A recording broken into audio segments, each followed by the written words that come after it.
आप देख रहे हैं कि सुदर्शन न्यूज चैनल, आवाज आपकी।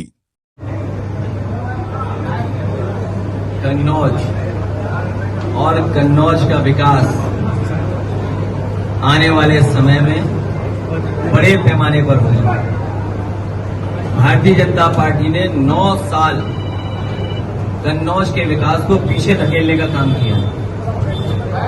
नाम मात्र के लिए कुछ काम किया हो तो किया हो, लेकिन जो बुनियादी काम कन्नौज का शुरू हुआ था, उन तमाम कामों को भारतीय जनता पार्टी की सरकार ने रोका है।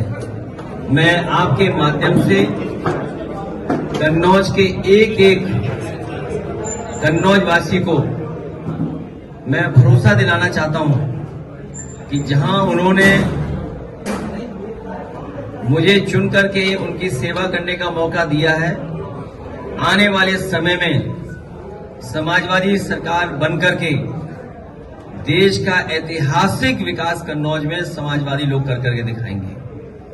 हम जनता के बीच में लगातार रहेंगे। हम समाजवादी लोग मिलकर के कहीं किसी के साथ अन्याय होगा तो खड़े दिखाई देंगे। इधर सरकार शिक्षा कितनी जरूरी है आम लोगों के लिए, जनजीवन के लिए। एक विकास की सबसे महत्वपूर्ण कड़ी अगर कोई है तो वो शिक्षा है। उस शिक्षा पे हमला करने का काम भारतीय जनता पार्टी के लोग कर रहे हैं, और वो भी कहां की प्राइमरी एजुकेशन, बुनियादी एजुकेशन।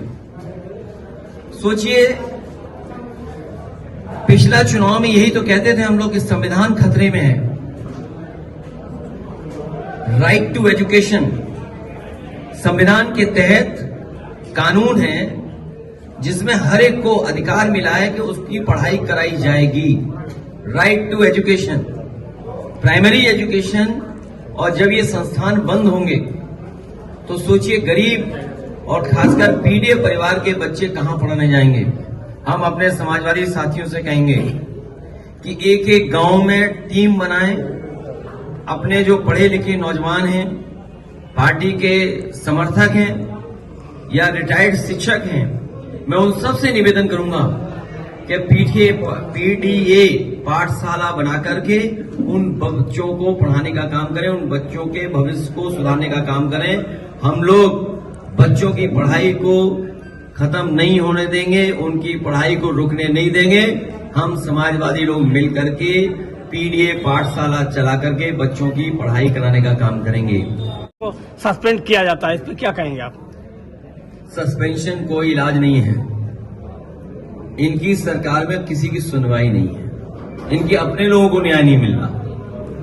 मुझे डिप्टी सीएम डपटे गए, डपट पड़ी उन्हें। कभी कोई सोच सकता है कि इंस्टीट्यूशन में सबसे बैठे हुए लोग वो क्या कर रहे हैं? अपने विभाग पे ध्यान नहीं दे रहे हैं। कह रहे हैं समाजवादी लोग नमाजवादी लोग हैं। यही तो कहते हैं नमाजवादी लोग हैं। इनके पहले जो राष्ट्रीय अध्यक्ष बने और जो पहले प्रधानमंत्री जी बने, उनका नाम पता है किसने प्रस्ताव किया था? सबसे पहले वो 5 बार के नवाजी थे, सुनने में आया।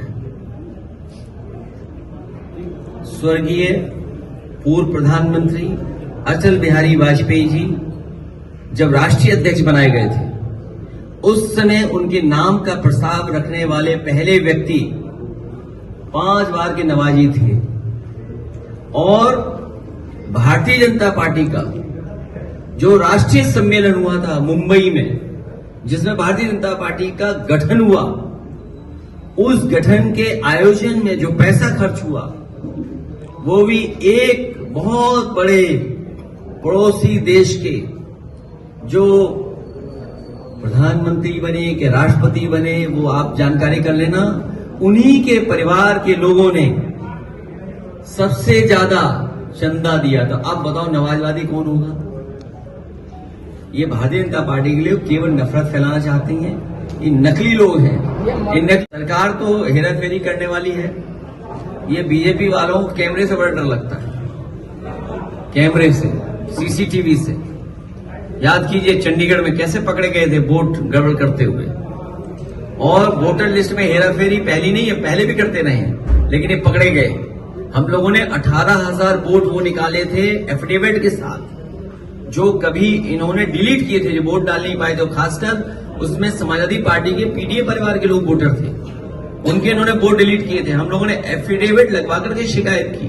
और याद कीजिए, एक बार फकीरेपुरवा हम लोग गए थे, वहां पर बीएलओ हेराफेरी कर रहा था। जब जानकारी दी कि वोट नहीं बन रहा है तो उस बीएलओ को सस्पेंड किया गया था। अगर आपको याद हो तो बताइए।